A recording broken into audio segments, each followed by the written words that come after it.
Today, we'll be going over a handful of stories involving Mandy Rose's issue, Naomi's potential bloodline story, Sasha's surprises, and much more.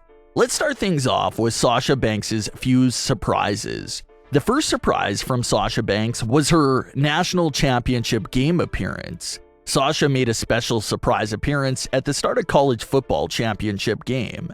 They aired a little video that featured narration and an actual appearance by Sasha Banks. It was a pretty big deal because it was quite the big platform that had a lot of eyes on it. To put it into better perspective, WWE shows nowadays hang around 2 million viewers. This championship game pulled in 22.6 million viewers. So Sasha was on the screen of 20 more million people than usual. Quite the big deal there. And who knows what other opportunities Sasha may get in the near future. She's one of the few WWE superstars with the biggest crossover star potential. So we'll definitely see her more in roles and projects like this. But let's get back to WWE talk for Sasha Banks. The injury that everyone was fearing about from that live event show for Sasha Banks turned out to be true. WWE released this full statement on the injury. Sasha Banks suffered a foot injury Sunday evening at a WWE live event in Fayetteville, North Carolina. After seeking emergency medical attention, it was determined nothing was broken. Sasha underwent an MRI, and it was discovered she has a bruised calcaneus bone. She is at home recovering and undergoing physical therapy. She is expected to be out of action for 6 to 8 weeks. So it was a big scare. Everyone assumed the worst, but thankfully it was just a bone bruise in the foot and not any structural damage. Counting from the day of the announcement, 6 weeks would be mid-February, right around the 19th. So mid-February is Sasha's return at the best case scenario. But there are some fans out there speculating about a surprise appearance from Sasha Banks at the Royal Rumble. Since Sasha is out of action, a Royal Rumble appearance from her would technically be an unexpected surprise. Only issue with that whole idea being that the Royal Rumble is on January 29th. And even by that time, Sasha would only be on week 3 of her recommended 6 to 8 week recovery time. So that's another fact that sort of debunks that Royal Rumble idea. But if Sasha does make some miracle speedy recovery, then maybe that could still be in play. But the important part here is that it wasn't anything major. She may miss Royal Rumble, but she'll definitely be healthy in time for WrestleMania. Now let's get into Mandy Rose's story and why she may be in trouble with her new challenger, Kaylee Ray. Mandy Rose has definitely been talking a lot lately. She's NXT's women's champion, so she does have the right to brag about her championship status. But another trait about this new Mandy Rose character, she not only feels like she's the best in the ring, but she also talks about being NXT's best looking superstar. So Mandy is constantly having all these photo shoots taking place all day long, from poolside to even backstage at NXT. And with all these recent photo shoots, it's taking away from Mandy Rose's time in the ring to defend the title against some hungry contenders, which Kaylee Ray is one of. Kay was backstage looking for Mandy Rose when she came across one of Mandy's photo shoot sets. Kay proceeded to destroy the set with a baseball bat to catch Mandy's attention and put her on notice for a title match. Mandy and Kay did exchange some words on Twitter. Mandy responded to the attack by saying, quote, "Maybe she should put the bat down for once and start taking notes on how to look like a real superstar. This is why I'm here," end quote.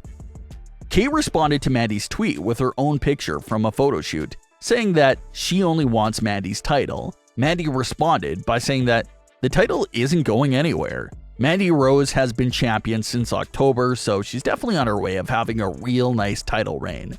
So Kaylee Ray definitely seems like she's up next for Mandy, so we'll see how that one unfolds.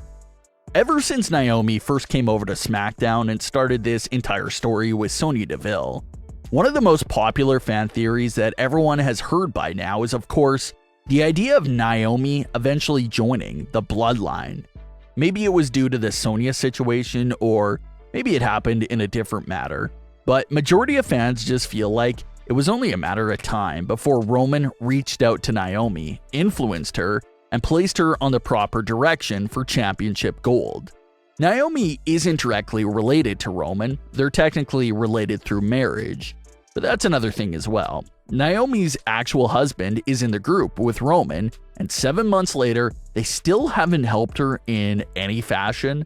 And it's not a situation like Charlotte and Andrade, where everyone knew that they were a real-life couple, but WWE never acknowledged their relationship on screen, so it made sense for them to not really cross paths in WWE. But with Naomi and Jimmy, this is a real-life relationship that WWE has fully displayed for many years now.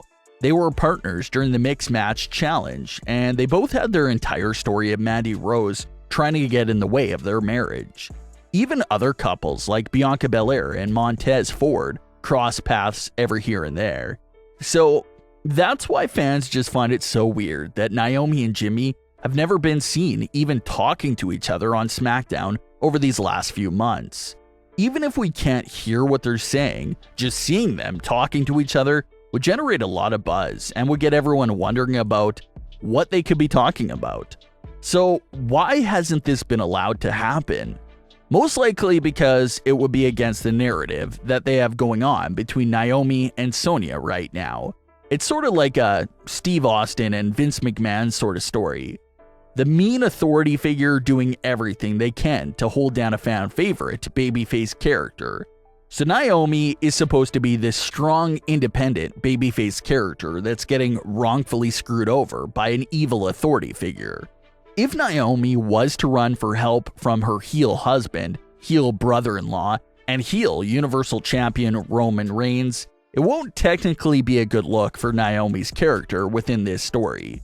Naomi fighting Sonya's antics off by herself and seeing her struggle on her own against Sonya is part of what makes Naomi so honorable and likable. And if Naomi just looks for help from a heel faction, it sort of takes that honorability away from the character. If Naomi runs to Roman, Roman actually pulls the strings to get rid of Sonya, you have no story. The story would obviously end at that point. So, as popular of a theory it is, and how badly everyone wants to see this heel monster version of Naomi join the Bloodline and take the women's title, all that just seems very impossible in this current moment of the story. But that's not to say that the possibility is out of the question forever. Once this Sonya Deville storyline concludes, maybe there is a new desperate time that Naomi goes through, and then it would make sense for her to turn to Roman at that point.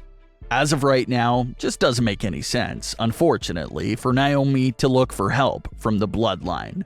But what are your thoughts on today's stories? Leave your comments below, don't forget to subscribe with all notifications on, and leave a like if you enjoyed.